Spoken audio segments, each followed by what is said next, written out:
Hello, students. I hope you all are good as always. So, let's start our chapter. And the topic we were studying was the hierarchy of classification groups. यहाँ पर एक शब्द है hierarchy. Hierarchy का मतलब क्या होता है? हायरार्की मतलब होता है रैंकिंग। ओके, रैंकिंग जैसे हमारी क्लास में रैंकिंग होती है ना, उसी को हायरार्की बोलते हैं। अब यहाँ पर रैंकिंग किस आस्पेक्ट में बोल रहा है? रैंकिंग की बात कर रहा है वो, हमारी एनसीईआरटी जो बुक है वो रैंकिंग की बात कर रही है कैरेक्टरिस्टिक्स के आस्पेक्ट में। ठीक है, कि कैसे अपने कैरेक्टरिस्टिक्स के बेसिस पे हायरार्की क्लासिफिकेशन की डेवलप होती है। ओके, तो कुछ बायोलॉजिस्ट हैं जैसे अर्नस्ट हैकल हो गया, रॉबर्ट विटेकर हो गया, कार्ल वोज हो गया। तो Ernst Haeckel, Robert Whittaker, Carl Woese, ये सब जो है ऑर्गेनिजम्स को एक लंबी चौड़ी कैटेगरी में डिवाइड करते हैं। इस कैटेगरी को बोलते हैं किंगडम। ओके, तो इन्होंने यानी अर्नेस्ट हैकल, रॉबर्ट विटेकर और कार्ल वोज, इन्होंने मिलकर ऑर्गेनिजम्स को अलग अलग कैटेगरीज या किंगडम्स में डिवाइड कर दिया है। ठीक है, इनमें से एक साइंटिस्ट है रॉबर्ट विटेकर। इन्होंने 5 किंगडम का क्लासिफिकेशन दिया था जो कि बहुत ही ज़्यादा सक्सेसफुल था। ओके, तो इस 5 किंगडम के क्लासिफिकेशन में आप देख सकते हैं मोनेरा, प्रोटिस्टा, फंगाई, प्लांटेई और एनिमैलिया, ये 5 आ जाते हैं। तो ये from the very basic to the very advance level of organisms है। वेरी बेसिक कौन से? मोनेरा, और सबसे एडवांस एनिमैलिया। तो किंगडम जो मोनेरा होता है, तो उस किंगडम में बहुत ही बेसिक ऑर्गेनाइजेशन होता है एनिमल्स का। बहुत ही बेसिक ऑर्गेनिजम्स आते हैं, जैसे एमीबा हो गया, बैक्टीरिया हो गया, पैरामीशियम हो गया। ये सारे ऑर्गेनिजम्स जो है ये मोनेरा में आ जाते हैं। ओके, और वहीं आप देखें सबसे हाईएस्ट लेवल ऑफ क्लासिफिकेशन में यानी एनिमैलिया में, तो एनिमैलिया में आप देखेंगे कि एनिमैलिया में बहुत ही एडवांस ग्रुप ऑफ ऑर्गेनिजम्स आ जाते हैं। एनिमैलिया में ह्यूमन बींग्स भी आ जाते हैं। ओके, एप्स भी आ जाते हैं, और दूसरे मैमल्स आ जाते हैं, वेल्स भी आ जाती हैं, लायन भी आ जाते हैं, ज़िब्रा, जितने भी तरह के आप एनिमल्स देखते हैं इस दुनिया में, वो सारे के सारे किंगडम एनिमैलिया में आ जाते हैं। स्नेक हो गया, टॉर्टोइज हो गया, जितने भी एनिमल हैं वो सब आ जाते हैं किंगडम एनिमैलिया में। ठीक है, तो किंगडम एनिमैलिया बहुत बड़ा ग्रुप है, और इस ग्रुप में, इस बहुत बड़े से ग्रुप में बहुत सारे एनिमल्स आ जाते हैं। ठीक है, तो ये कैटेगरी बटी कैसे है? ये जो क्लासिफिकेशन है, ये जो हायरार्की है from the lower level to the higher level. जैसे हायरार्की हम अपने अगर देखें, सपोज़ अपने स्कूल में ही अगर हम हायरार्की की बात करें, तो आप देख सकते हैं सबसे नीचे की कैटेगरी में जो एक सफाई वाला वर्कर होगा, वो होगा हमारे स्कूल में। तो सफाई वाला वर्कर सबसे नीचे हायरार्की में आएगा। जैसे यहाँ पर मोनेरा सबसे नीचे हायरार्की में आ रहा है, वैसे ही सफाई वाला वर्कर सबसे नीचे हायरार्की में आएगा। फिर उसके ऊपर होगा प्यून। ओके, फिर उसके ऊपर होगा जूनियर टीचर्स का स्टाफ, फिर होगा सीनियर टीचर्स का स्टाफ। ओके, फिर होगा एडमिन, फिर होगा मैनेजर, फिर होंगी प्रिंसिपल। ओके, या होंगे प्रिंसिपल, फिर उसके बाद कहीं जाके डायरेक्टर, फिर उसके बाद आते हैं हमारे ट्रस्टीज़ वगैरह। ओके, तो ये जैसे हायरार्की बटी हुई है, वैसे ही हमारे लिविंग ऑर्गेनिजम्स में भी हायरार्की बटी हुई होती है। जैसे मोनेरा बहुत ही बेसिक हायरार्की, प्रोटिस्टा उससे एडवांस, फंगाई उससे एडवांस, प्लांटेई उससे भी एडवांस, और एनिमैलिया सबसे एडवांस्ड कैटेगरी कहलाती है। ठीक है, क्यों? क्योंकि प्लांटेई एक बार वो भी एडवांस होते हैं, बट वो चल फिर नहीं पाते, उनके अंदर ऑर्गन सिस्टम ये सब चीज़ें नहीं होती। बट एनिमल्स में सारी ऐसी चीज़ें होती हैं जो कि एक कंप्लीट लिविंग थिंग बनाती है एनिमल को। ओके, तो ये सारी चीज़ें जो हैं हमने लास्ट लेक्चर में पढ़ी थी, और इस लेक्चर में मैंने थोड़ा सा अपनी तरफ से और एलाबोरेट करके बता दिया है, ताकि आप लोगों के दिमाग में ईजिली फीड हो जाए जो मैं पढ़ा रहा हूँ। ओके, तो चलिए रीड करते हैं what the textbook has to offer. कुछ बायोलॉजिस्ट थे, वो मैं पढ़ चुका हूँ, Ernst Haeckel, Robert Whittaker, Carl Woese, इन्होंने लिविंग ऑर्गेनिजम्स को क्लासीफाई करने के लिए अलग अलग कैटेगरीज में बांट दिया। उन कैटेगरीज को बोल दिया kingdom. The classification Whittaker proposed has 5 kingdoms. अब जो विटेकर ने क्लासिफिकेशन दिया था उसमें 5 किंगडम थे। कौन कौन से? मोनेरा, प्रोटिस्टा, फंगाई, प्लांटेई और एनिमैलिया। और ये बहुत ज़्यादा यूज़ हुआ है, अभी तक यूज़ होता है। These groups are formed on the basis of their cell structure. पहला क्या चीज़ था इन ग्रुप्स को बनाने का? सेल का स्ट्रक्चर। दूसरा mode and source of nutrition. और तीसरा बॉडी ऑर्गेनाइजेशन। तो पहला जो था यानी सेल स्ट्रक्चर जो था वो बहुत ज़्यादा अहमियत रखता है, ठीक है। वो हम जानेंगे क्यों, क्योंकि सेल के स्ट्रक्चर पे ही कोई भी ऑर्गेनिज्म यूनिसेलुलर यानी एक सेल से बना और मल्टी सेलुलर यानी एक से ज़्यादा सेल से बना, या फिर सेल के स्ट्रक्चर पे ही बेस्ड कोई भी ऑर्गेनिज्म यूकारियोटिक या फिर प्रोकारियोटिक हो सकता है, ठीक है। तो यही सब कुछ क्राइटेरिया रहेंगे जिसके बेसिस पे हम आगे जाके डिवीज़न करेंगे, ठीक है। वो मैं आपको एक्सप्लेन करता जाऊंगा जैसे जैसे हम आगे बढ़ते जाएंगे। अगला है, पहला है सेल स्ट्रक्चर, वो मैंने एक्सप्लेन कर दिया आपको। फिर मोड ऑफ न्यूट्रिशन, कैसे खाना ले रहे हैं वो, माउथ प्रेजेंट है कि बॉडी से ही खाना एब्जॉर्ब कर रहे हैं। जैसे अमीबा अपनी बॉडी से खाना एब्जॉर्ब कर लेता है सूडोपोडिया के थ्रू, हम माउथ से खाना खाते हैं, ठीक है। हमारे खाने के तरीके में हम पहले चबाते हैं, स्नैक्स वगैरह डायरेक्ट निगल जाते हैं, वो चबाने का उनका वही नहीं रहता, उनके पेट में इतना स्ट्रॉन्ग एसिड होता है कि वो पूरे खाने को हड्डी सहित डाइजेस्ट कर देता है, ओके। तो ये कुछ चीज़ें हो गई, जैसे पहला सेल स्ट्रक्चर, दूसरा मोड ऑफ न्यूट्रिशन, थर्ड हो गया source of nutrition. Source of nutrition that means whether the food is a plant food और अ एनिमल फूड, ओके, और whether they are the gases and other chemical substances. जैसे plants को कुछ gases, water और दूसरे chemical substances की ज़रूरत पड़ती है खुद से खाना बनाने के लिए, ठीक है। प्लांट्स के अलावा ऐसा कोई दुनिया में ऑर्गेनिज्म नहीं है जो खुद से खाना बना पाए, ओके। तो प्लांट्स के अंदर अलग मोड ऑफ न्यूट्रिशन है, ओके। वहीं आप देखें दूसरा सोर्स ऑफ न्यूट्रिशन, एक तरह से देखा जाए तो सोर्स ऑफ न्यूट्रिशन और क्या हो सकता है। जैसे हार्बीवोर्स के लिए सोर्स ऑफ न्यूट्रिशन ग्रास होता है, कार्निवोर्स के लिए सोर्स ऑफ न्यूट्रिशन दूसरे एनिमल्स होते हैं, ओमनीवोर्स के लिए प्लांट्स भी होते हैं और एनिमल्स भी होते हैं, ठीक है। तो सोर्स ऑफ न्यूट्रिशन अलग अलग हो सकता है। और लास्ट है बॉडी ऑर्गेनाइजेशन। बॉडी ऑर्गेनाइजेशन का मतलब क्या होता है? जो बॉडी का दिखना है, कैसे बॉडी ऑर्गेनाइज हुई है, बॉडी के अंदर ऑर्गन्स प्रेजेंट हैं कि बॉडी के अंदर टिश्यूज़ प्रेजेंट हैं कि बॉडी के अंदर जाइलम फ्लोएम प्रेजेंट हैं कि बॉडी के अंदर सिर्फ एक सेल प्रेजेंट है और कुछ है ही नहीं बॉडी में, ठीक है। तो ये हो गया बॉडी का ऑर्गेनाइजेशन। तो ये कुछ चीज़ें थी जो कैरेक्टरिस्टिक्स का काम कर रही थी एनिमल्स को किंगडम्स में डिवाइड करने के लिए, ठीक है। अब जो कार्ल वूज थे, the modification was introduced by dividing the Monera and archaebacteria and eubacteria is also in use. जो मॉडिफिकेशन कार्ल वूज ने इंट्रोड्यूस किया था मोनेरा को आर्के बैक्टीरिया में और यू बैक्टीरिया में डिवाइड करने के लिए, वो भी यूज़ में लिया जाता है। क्योंकि जो मोनेरा होते हैं यानी सबसे सिंपल ऑर्गेनिज्म जो एक सेल से मिलकर बनते हैं, उन ऑर्गेनिजम्स को भी 2 पार्ट में डिवाइड किया गया है। किसमें? आर्के बैक्टीरिया या आर्किया भी बोलते हैं इनको, और यू बैक्टीरिया जिनको बैक्टीरिया भी बोलते हैं, ठीक है।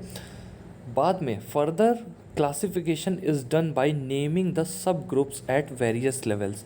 अब पहले तो ठीक है आपने ऐसे किंगडम बांट दिए, अब किंगडम्स को भी और डिवाइड किया गया, ठीक है, सब ग्रुप्स में। कैसे सब ग्रुप्स में डिवाइड किया गया किंगडम्स को? किंगडम्स को डिवाइड किया गया फर्दर फाइलम या डिवीज़न में, ठीक है। किंगडम का सब ग्रुप क्या हो गया? फाइलम या डिवीज़न। फिर फाइलम और डिवीज़न को और ज़्यादा डिवाइड किया गया और उसमें आया क्लास। फिर क्लासेस को भी डिवाइड किया गया तो बने ऑर्डर, ऑर्डर को डिवाइड करके बनी फैमिली, फैमिली को डिवाइड करके बने जीनस, जीनस को डिवाइड करके सबसे लास्ट में स्पीशीज़। स्पीशीज़ के पास सबसे ज़्यादा कैरेक्टरिस्टिक होते हैं कॉमनली, सबसे ज़्यादा कॉमन कैरेक्टरिस्टिक इनमें से किस में होते हैं, तो वो होते हैं स्पीशीज़ में, क्योंकि सबसे निचला ग्रुप है। इसमें जो भी जानवर प्रेजेंट रहेंगे, जैसे स्पीशीज़ तक आते आते होमोसेपियंस, होमोसेपियंस उसमें से सेपियंस जो है वो स्पीशीज़ है, ठीक है। तो होमोसेपियंस जो है वो स्पीशीज़ है। तो होमोसेपियंस मतलब इंसान। अब इंसान चाहे ऑस्ट्रेलिया में प्रेजेंट हो, चाहे इंडिया में प्रेजेंट हो, चाहे न्यूजीलैंड में प्रेजेंट हो, चाहे अमेरिका में प्रेजेंट हो, सब जगह इंसान जो है वो इंसान ही होता है, ठीक है। तो स्पीशीज़ जो है वो उसमें बहुत सारे कैरेक्टरिस्टिक कॉमन होते हैं, ठीक है। तो ये डिवीज़न था, ये आप बहुत ही अच्छे से अपने दिमाग में बैठा लीजिएगा। Kingdom, division, class, order, families, genus, species. फिर एक बार रिपीट करता हूँ। किंगडम, फाइलम या डिवीज़न, फाइलम एनिमल्स के लिए, डिवीज़न जो है प्लांट्स के लिए, ठीक है। क्लास, ऑर्डर, फैमिली, जीनस और species. Thus, by separating organisms on the basis of hierarchy of characteristic into smaller and smaller groups, मतलब organisms को अलग अलग करना किसके बेसिस पे? On the basis of hierarchy of characteristic, characteristic की hierarchy के बेसिस पे किस में अलग अलग करना? छोटे ग्रुप्स और छोटे ग्रुप्स में। We arrive the basic unit of classification, हम जो है एक बेसिक यूनिट तक पहुंच जाते हैं क्लासिफिकेशन के, विच इज़ स्पीशीज़। मैंने बताया था स्पीशीज़ सबसे बेसिक होती है क्लासिफिकेशन की यूनिट, सबसे निचली यूनिट है। क्यों बेसिक होती है? क्योंकि उसमें सबसे ज़्यादा कैरेक्टरिस्टिक कॉमन होते हैं, ठीक है। So what organisms can be said to belong to the same species, कैसे ऑर्गेनिज्म जो हैं वो सेम स्पीशीज़ को बिलोंग करते हैं। Broadly a species includes all organism that are similar enough to breed and perpetuate. मतलब एक बहुत ही चौड़े पर्सपेक्टिव में देखा जाए, बहुत ही बड़े पर्सपेक्टिव में देखा जाए, तो स्पीशीज़ के अंदर जितने भी ऑर्गेनिजम्स आएंगे वो सब के सब ब्रीडिंग के लिए कैपेबल होंगे, मतलब रिप्रोडक्शन के लिए कैपेबल होंगे, वो संतान पैदा करने के लिए कैपेबल होंगे और एक साथ रहने के लिए कैपेबल होंगे, ठीक है, एक साथ बढ़ने के लिए, ठीक है। The important characteristic of 5 kingdom of Whittaker are as follows. कुछ इंपॉर्टेंट कैरेक्टरिस्टिक्स हैं, जैसे पहला है मोनेरा, ठीक है। मोनेरा में सबसे पहली बात जो मैं बताने जा रहा हूँ वो आप ध्यान एकदम दे के सुनिएगा। मोनेरा होते हैं यूनिसेलुलर प्रोकारियोट। यूनिसेलुलर का मतलब, यूनी मतलब सिंगल, सेलुलर मतलब सेल से बना, एक सेल से बना प्रोकारियोट। प्रोकारियोट मतलब, प्रो मतलब प्रिमिटिव यानी पुराना या बेसिक या पुराना, ठीक है। कारियोट वर्ड जो है वो कैरियन से आया है, KARYON। कैरियन जो है वो न्यूक्लियस को बोलते हैं। तो प्रोकैरियोट मतलब बहुत ही बेसिक न्यूक्लियस या न्यूक्लियस का ना होना या प्रिमिटिव न्यूक्लियस का होना, ठीक है। इसका मतलब मैं बताता हूँ आपको। यूनिसेलुलर का मतलब तो आप समझ चुके हैं, एक सेल से ही बना है वो ऑर्गेनिज्म, सिर्फ एक सेल है उसकी बॉडी में, एक ही सेल है। हमारी बॉडी में मिलियंस बिलियन सेल हैं, बट जो मोनेरा होते हैं उनकी बॉडी एक ही सेल से बनी होती है। उसी सेल के अंदर डाइजेशन होता है, उसी सेल के अंदर रेस्पिरेशन होता है, सर्कुलेशन होता है, इजेशन होता है, इंजेशन होता है, सब तरह की चीज़ें होती हैं, ठीक है, एक ही सेल के अंदर। तो ये होते हैं यूनिसेलुलर प्रोकारियोट्स। प्रोकारियोट्स मतलब उस एक सेल के अंदर, जिस सेल का वो ऑर्गेनिज्म बना है, उस एक सेल के अंदर न्यूक्लियस प्रॉपरली दिखता ही नहीं है, प्रॉपर न्यूक्लियस का डिवीज़न होता ही नहीं है, ना किसी सेल ऑर्गेनल के बाहर किसी भी तरह का एनवेलप होता है। मतलब ना सेल ऑर्गेनल अच्छे से समझ में आते हैं और ना ही न्यूक्लियस अच्छे से समझ में आता है। मोस्ट इम्पॉर्टेंटली न्यूक्लियस तो अच्छे से समझ में आता ही नहीं है, ठीक है। इसीलिए इन ऑर्गेनिजम्स को बोलते हैं प्रोकारियोट्स। और ये कैसे प्रोकारियोट्स हैं? यूनिसेलुलर प्रोकारियोट्स हैं, ठीक है। इसी तरह मैं आपको बताऊं, जो प्रोटिस्टा होते हैं, अगला ग्रुप जो हो गया, वो थोड़ा सा एडवांस होते हैं। क्यों? क्योंकि वो यूनिसेलुलर यूकारियोट्स होते हैं। मतलब ये एक सेल से तो बने होते हैं, लेकिन इनकी न्यूक्लियस के बाहर न्यूक्लियर मेम्ब्रेन साफ साफ दिखती है, इनके ऑर्गेनल्स अलग अलग दिखते हैं साफ साफ, ठीक है, आपको समझ में आएगा कि माइटोकॉन्ड्रिया माइक्रोस्कोप में दिख रहा है।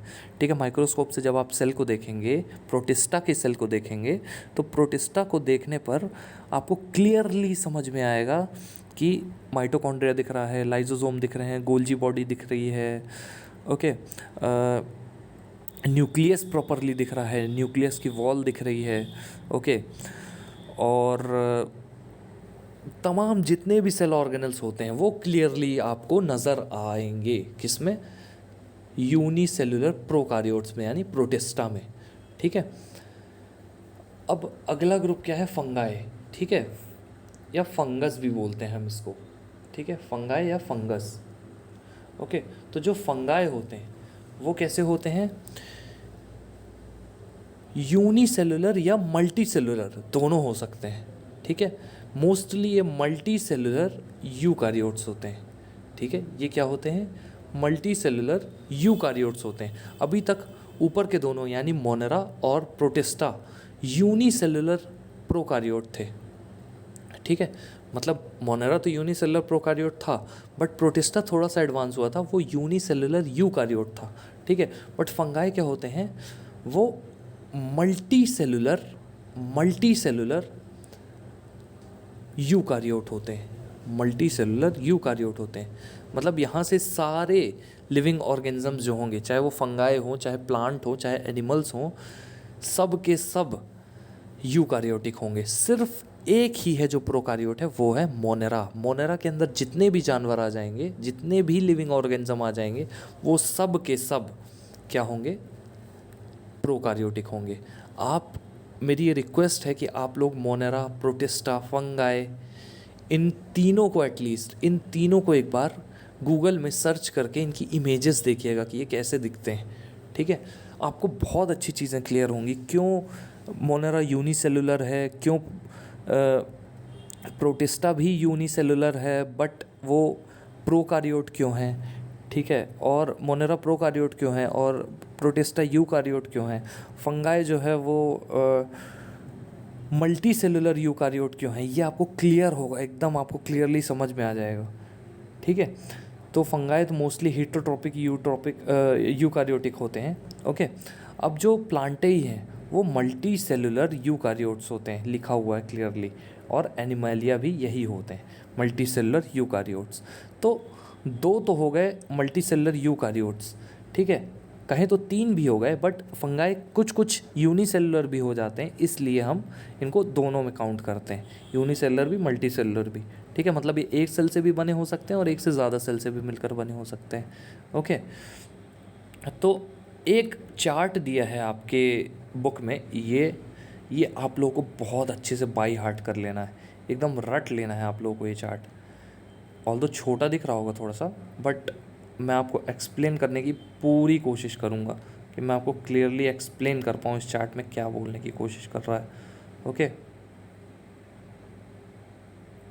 तो देखिए, जितने भी ऑर्गेनिज्म हैं इस दुनिया में वो दो पार्ट में पहले तो डिवाइड होते हैं, सबसे ऊपर से चालू करते हैं। ठीक है, जितने भी ऑर्गेनिज्म हैं वो दो पार्ट में डिवाइड होते हैं, आइदर वो प्रोकारियोट होंगे या वो यूकारियोट होंगे। प्रोकारियोट मतलब उनकी न्यूक्लियस की वॉल जो है वो क्लियरली डिफाइन नहीं होगी, दिखेगी नहीं, उनके सेल ऑर्गेनल समझ में नहीं आएंगे। ठीक है, लेकिन यूकारियोट्स जो होते हैं वो कैसे होते हैं, यूकारियोट्स की न्यूक्लियस की वॉल जो है वो क्लियरली डिफाइंड होती है, दिखती है, क्लियरली दिखती है न्यूक्लियस की यूकारियोट की वॉल। ठीक है, यूकारियोट में न्यूक्लियस की वॉल क्लियरली दिखती है, बट प्रोकारियोट्स में न्यूक्लियर मेम्ब्रेन क्लियरली नहीं दिखती, और प्रोकारियोट्स में वेल डिफाइंड सेल ऑर्गेनल्स भी नहीं होते, सेल ऑर्गेनल्स के बाहर बाउंड्री भी नहीं होती अच्छी खासी। ठीक है, यूकारियोट्स में सेल ऑर्गेनल्स के बाहर प्रॉपर बाउंड्री होती है, समझ में आता है कि कौन सा सेल ऑर्गेनल कहाँ तक है। ठीक है, तो ऑर्गेनिज्म दो तरह के होते हैं, प्रोकारियोट्स और यूकारियोट्स। तो प्रोकारियोट्स भी दो तरह के होते हैं, दो तरह के नहीं, एक ही होते हैं, मतलब यूनिसेलुलर होते हैं प्रोकारियोट्स। और यूनिसेलुलर प्रोकारियोट्स आपको पता है, आपने कहाँ पढ़ा है, यूनिसेलुलर मतलब एक सेल से बना, और प्रोकारियोट वो होते हैं मोनेरा। ठीक है, कौन होते हैं, मोनेरा। ठीक है, तो जो मोनेरा किंगडम होता है उसमें सारे के सारे लिविंग ऑर्गेनिज्म जो होंगे वो एक सेल से बने होंगे और उनकी न्यूक्लियस के बाहर न्यूक्लियर बाउंड्री नहीं होगी और उनके सेल ऑर्गेनल्स भी इधर उधर बिखरे पड़े होंगे, मतलब साफ क्लियर नहीं होंगे सेल के अंदर कि कहाँ कौन सा ऑर्गेनल है। ठीक है, तो ऑर्गेनिजम्स दो पार्ट में डिवाइड हुए, प्रोकारियोट्स और यूकारियोट्स। जो प्रोकारियोट्स थे वो यूनिसेलुलर होते हैं और उसका एग्जांपल है मोनेरा। अब यूकारियोट्स दो तरह के होते हैं, वो यूनिसेलुलर भी हो सकते हैं और मल्टीसेलुलर भी हो सकते हैं। तो यूनिसेलुलर यूकारियोट आपने कौन सा देखा था? यूनिसेलुलर यूकारियोट का एग्जांपल है प्रोटिस्टा। ठीक है, तो प्रोटिस्टा क्या है? यूनिसेलुलर यानी एक सेल से बना यूकारियोट। ठीक है, तो यूनिसेलुलर यूकारियोट है प्रोटिस्टा। ठीक है, मतलब वो एक सेल से भी बना है और वो यूकारियोट भी है। ठीक है, एक सेल से बना यूकारियोट है कौन? प्रोटिस्टा। ठीक है, यूनिसेलुलर यूकारियोट कौन है? प्रोटिस्टा। ठीक है, तो एक सेल से भी बना है और यूकारियोट भी है। यूकारियोट का मतलब वेल डिफाइंड न्यूक्लियस है, न्यूक्लियस के बाहर प्रॉपर बाउंड्री प्रेजेंट है। समझ में आ रहा है कि न्यूक्लियस की बाउंड्री ये है सेल के अंदर। ठीक है, भले ही ये एक सेल है लेकिन न्यूक्लियस की बाउंड्री तो क्लियर है। मोनेरा से तो अच्छे ही है, मोनेरा में तो पता ही नहीं चल रहा था, इसलिए तो उनका नाम प्रोकारियोट्स था। अब यहाँ पर थोड़ा एडवांस हुआ है सिस्टम। ओके, यहाँ पर क्या हुआ है? यहाँ पर न्यूक्लियस क्लियरली दिखने लगा है, यहाँ पर सेल ऑर्गेनल्स प्रॉपर दिखने लगे हैं। ठीक है, कुछ सीलिया और फ्लैजिला भी होते हैं इनमें मूवमेंट के लिए। ठीक है, तो कई चीज़ें हैं जो मोनेरा से अलग है। ठीक है, अब यूकारियोट्स जो हैं वो दूसरा पार्ट उनका है मल्टी सेलुलर। यूनिसेलुलर तो आपने देख लिया, प्रोटिस्टा होते हैं। मल्टी सेलुलर यानी एक से ज़्यादा सेल से मिलकर बने, ये भी दो कैटेगरी में डिवाइड होते हैं। ये भी दो कैटेगरी में डिवाइड होते हैं। कौन कौन सी कैटेगरी है वो? सेल वॉल के साथ और सेल वॉल के बिना। ठीक है, आप रिकॉल करिए, मैं जब आपको the fundamental unit of life chapter पढ़ा रहा था, उस चैप्टर में मैंने ये क्लियरली बताया था कि सेल दो तरह के होते हैं, प्लांट सेल और एनिमल सेल। तो जो प्लांट सेल होता है उसके दो बाउंड्री होती हैं। ठीक है, एक सबसे बाहर वाली होती है सेल वॉल और उसके अंदर वाली होती है सेल मेम्ब्रेन। तो सबसे बाहर वाली जो वॉल होती है वो होती है सेल वॉल। ठीक है, सबसे बाहर वाली वॉल क्या होती है? Cell wall. उसके अंदर वाली होती है सेल मेम्ब्रेन। ये मैं प्लांट सेल की बात कर रहा हूँ। अब मैं बात करूँ अगर एनिमल सेल की, ठीक है, तो एनिमल सेल में सबसे बाहर वाली एक ही लेयर होती है। प्लांट सेल में तो दो लेयर होती हैं, एनिमल सेल में सिर्फ एक लेयर होती है, वो होती है सेल मेम्ब्रेन। सेल वॉल नहीं, सेल मेम्ब्रेन। इसीलिए सेल वॉल के बेसिस पे मल्टी सेलुलर ऑर्गेनिज्म को दो पार्ट में डिवाइड किया गया है। एक जिनके पास सेल वॉल होती है जैसे प्लांट्स, और एक जिनके पास सेल वॉल नहीं होती यानी एनिमल्स। ठीक है, तो जिनके पास सेल वॉल होती है वो भी दो पार्ट में डिवाइड किए गए हैं। कौन? अब किस बेसिस पे डिवाइड किए गए हैं? देखिए, बहुत ही अच्छा डिवीजन चल रहा है, मैं एक बार और एक्सप्लेन कर दूंगा आपको, लेकिन आप ध्यान से सुनते जाइए। सेल वॉल जिनमें प्रेजेंट होती है वो भी दो पार्ट में डिवाइड होते हैं, एक जो फोटोसिंथेसिस कर सकते हैं और एक जो फोटोसिंथेसिस नहीं कर पाते। जो फोटोसिंथेसिस कर सकते हैं वो होते हैं प्लांट्स। ठीक है, क्योंकि फोटोसिंथेसिस प्रोसेस से ही वो अपना खाना बना पाते हैं। ठीक है, तो फोटोसिंथेसिस प्रोसेस में आप लोगों को बताने की ज़रूरत नहीं है कि वाटर, कार्बन डाइऑक्साइड, क्लोरोफिल और सनलाइट की मदद से प्लांट कार्बोहाइड्रेट फूड बना लेता है और ऑक्सीजन को as a by product eliminate कर देता है। ठीक है, तो सेल वॉल वाले ऑर्गेनिजम्स भी दो पार्ट में डिवाइड होते हैं, एक जो फोटोसिंथेसिस कर पाते हैं यानी प्लांट्स, एक जो फोटोसिंथेसिस नहीं कर पाते यानी फंगस या फंगाई। ठीक है, फंगाई के भी बाहर सेल वॉल होती है, सिर्फ प्लांट्स के बाहर नहीं होती, फंगाई के बाहर भी होती है। तो फंगाई की बाहर वाली सेल वॉल को बोलते हैं क्या? वो बनी होती काइटिन की। किसकी बनी होती? काइटिन। जो प्लांट्स के बाहर की सेल वॉल होती है वो सेल्यूलोज की बनी होती है, लेकिन फंगाई के बाहर की जो सेल वॉल होती है वो काइटिन की बनी होती है। ओके, अब जो सेल वॉल जिनमें नहीं होती वो तो एनिमल्स ही होते हैं सिर्फ। तो ये था पूरा आपका डिवीजन। एक बार मैं आपको बहुत ही प्यार से एक बार और एक्सप्लेन कर देता हूँ। देखिए, ऑर्गेनिजम्स दो तरह से डिवाइड होते हैं, दो पार्ट में डिवाइड होते हैं। किस बेसिस पे? न्यूक्लियर मेम्ब्रेन और ऑर्गेनल कवरिंग के बेसिस पे, न्यूक्लियर मेम्ब्रेन के बेसिस पे दो तरह के ऑर्गेनिज्म होते हैं। हर लिविंग ऑर्गेनिज्म दो पार्ट में डिवाइड होता है न्यूक्लियस के बेसिस पे, या तो वो प्रोकारियोट होगा या वो यूकारियोट होगा। प्रोकारियोट जो होते हैं वो यूनिसेलुलर होते हैं, ठीक है। प्रोकारियोट जो होते हैं वो यूनिसेलुलर होते हैं। प्रोकारियोट क्या होते हैं? जिनकी न्यूक्लियस के बाहर न्यूक्लियर मेम्ब्रेन नहीं होती, या बहुत ही ज़्यादा कमज़ोर होती है, या होती ही नहीं, क्लियरली समझ में ही नहीं आता कि न्यूक्लियस का जो एरिया है वो कहाँ तक है, ठीक है। तो ऑर्गेनिज्म दो पार्ट में डिवाइड हो जाते हैं, प्रोकारियोट और यूकारियोट। जो प्रोकारियोट होते हैं वो यूनिसेलुलर होते हैं। प्रोकारियोट कैसे होते हैं? यूनिसेलुलर, यानी एक सेल से मिलकर बने, ठीक है। प्रोकारियोट होते हैं एक सेल से मिलकर बने, यानी यूनिसेलुलर। उसका एग्जांपल है मोनेरा। फिर अगले हैं यूकारियोट। यूकारियोट जो हैं जिनकी न्यूक्लियस के बाहर न्यूक्लियर मेम्ब्रेन बहुत ही आराम से दिखती है, समझ में आता है ये न्यूक्लियस है। फिर सेल ऑर्गेनल के बाहर कवरिंग होती है, ठीक है। सेल ऑर्गेनल के बाहर क्या होती है? कवरिंग होती है, ठीक है। तो यूकारियोट जो हैं वो भी दो पार्ट में डिवाइड होते हैं, जो एक सेल से बनते हैं और जो एक से ज़्यादा सेल से बनते हैं, ठीक है। तो यूकारियोट मतलब जिनकी न्यूक्लियस के बाहर वेल डिफाइंड न्यूक्लियर स्ट्रक्चर होता है, न्यूक्लियर बाउंड्री होती है, वो यूनिसेलुलर होंगे या मल्टी सेलुलर होंगे, एक सेल से मिलकर बने होंगे या फिर एक से ज़्यादा सेल से मिलकर बने होंगे। यूनिसेलुलर के यूकारियोट के अंदर आ जाते हैं प्रोटिस्टा, ठीक है। पहला किंगडम सबसे बेसिक हमने देखा था मोनेरा, जो कि होते हैं यूनिसेलुलर प्रोकारियोट। थोड़ा सा एडवांस होता है उनका स्ट्रक्चर, तो वो बनते हैं प्रोटिस्टा, ठीक है। तो प्रोटिस्टा होते हैं क्या? यूनिसेलुलर यूकारियोट, ठीक है। यूनिसेलुलर मतलब एक सेल से बना, और यूकारियोट मतलब जिनकी न्यूक्लियस के बाहर न्यूक्लियर बाउंड्री होती, ठीक है। अब अगला है मल्टी सेलुलर। मल्टी सेलुलर जो हैं वो दो पार्ट में डिवाइड होते हैं। मल्टी सेलुलर ऑर्गेनिज्म दो पार्ट में डिवाइड होते हैं, एक जिनके पास सेल वॉल होती है और एक जिनके पास सेल वॉल नहीं होती, ठीक है। तो जिनके पास सेल वॉल होती है वो भी दो पार्ट में डिवाइड होते हैं, ठीक है। अब हम आते हैं मल्टी सेलुलर यूकारियोट जो होते हैं, जो एक से ज़्यादा सेल से मिलकर यूकारियोट बने होते हैं, वो दो तरह के होते हैं। एक जिनके पास सेल वॉल होती है जैसे प्लांट्स और फंगस, और एक जिनके पास सेल वॉल नहीं होती। तो जिनके पास सेल वॉल होती है वो भी दो पार्ट में डिवाइड है। देखिए कितना ज़्यादा अच्छा डिवीजन किया गया है। जिनके पास सेल वॉल होती वो दो पार्ट में डिवाइड होते हैं, एक जो फोटोसिंथेसिस परफॉर्म नहीं कर पाते और एक जो फोटोसिंथेसिस परफॉर्म कर लेते हैं।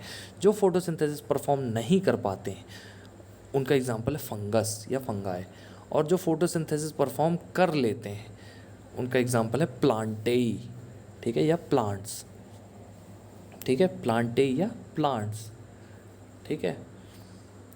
अब अगला जिनमें सेल वॉल नहीं होती तो उनका एग्जांपल है एनिमैलिया। इनके सेल के बाहर सेल वॉल नहीं होती, ठीक है। यहाँ पर आ जाएं जिनमें सेल वॉल होती है, तो जो फंगाई होते हैं वो क्या होते हैं? मल्टी सेलुलर यूकारियोट, ठीक है। और इनमें सेल वॉल भी प्रेजेंट होती है प्लांट्स की तरह, ठीक है। लेकिन इनकी सेल, जैसे प्लांट्स की सेल वॉल किसकी मिलकर बनी होती है? प्लांट्स की सेल वॉल होती है सेलुलोज से बनी। इनकी सेल वॉल जो होती है वो बनी होती है काइटिन की, ठीक है। काइटिन एक बहुत हार्ड सब्सटेंस होता है, उसकी बनी होती, ठीक है। तो गाइज़ मैं आशा करता हूँ आप लोगों को आज का लेक्चर पसंद आया होगा। जो भी डाउट्स हैं प्लीज़ मेरे से खुलकर पूछिए। जहाँ पर भी टॉपिक क्लियर नहीं हो रहा है चैप्टर को रीड करिए बार बार। मैं आपसे रिक्वेस्ट करता हूँ बार बार चैप्टर को रीड करिए। छोटे से छोटा डाउट भी पूछेंगे तो मैं आपको बताने के लिए रेडी रहूँगा। ओके, तो प्लीज़ डोंट हेजिटेट। यहाँ पर देखिए हम कुछ एग्जांपल्स एक बार डायग्राम से देख लेते हैं, जितने भी डायग्राम बने हैं उनसे देख लेते हैं। तो देखिए मोनेरा के कुछ एग्जांपल यहाँ पर हैं, बैक्टीरिया और एनाबिना। एनाबिना एक तरह की एल्गी होती है, ठीक है। ये नाइट्रोजन फिक्सिंग एक बैक्टीरिया होता है एनाबिना, और ये बैक्टीरिया, ठीक है। फिर आ जाते हैं हम प्रोटिस्टा में। तो प्रोटिस्टा में आप देखेंगे, सॉरी प्रोटोजोआ में आप देखेंगे मोनेरा हो गया। मोनेरा के अंदर आपने देखा बैक्टीरिया, एनाबिना, ये दो एग्जांपल, ठीक है। अब प्रोटोजोआ में हम देखेंगे यूग्लिना, ठीक है। एक सेल से ये भी बना है, आप देख सकते हैं, ठीक है। बट इनका जो न्यूक्लियस है वो क्लियर आपको दिख रहा होगा, इसीलिए ये क्या है, यूनिसेलुलर यूकारियोट। ठीक है, अमीबा, पैरामीशियम, इसका भी न्यूक्लियस क्लियर दिख रहा होगा, मैक्रो न्यूक्लियस, माइक्रो न्यूक्लियस। ठीक है, फिर आए हम मल्टी सेलुलर यूकारियोट में, यानी फंगस में। ठीक है, तो ये सैक्रोमाइसीस पहला फंगस है, यानी ईस्ट आप ब्रेड या फिर केक वगैरह को फुलाने के लिए डालते हैं। पेनिसिलियम, इससे एंटीबायोटिक बनाई जाती है पेनिसिलिन करके। अगेरिकस मतलब मशरूम को बोलते हैं। ओके, तो ये कुछ फंगस के एग्जांपल थे। प्लांट्स के एग्जांपल आपको देने की ज़रूरत नहीं है, और एनिमल्स के एग्जांपल भी आप समझदार हैं कि कौन से प्लांट्स और कौन से एनिमल्स होते हैं। ओके, सो गाइज़, आज का लेक्चर मैं यहीं पे ख़त्म करता हूँ।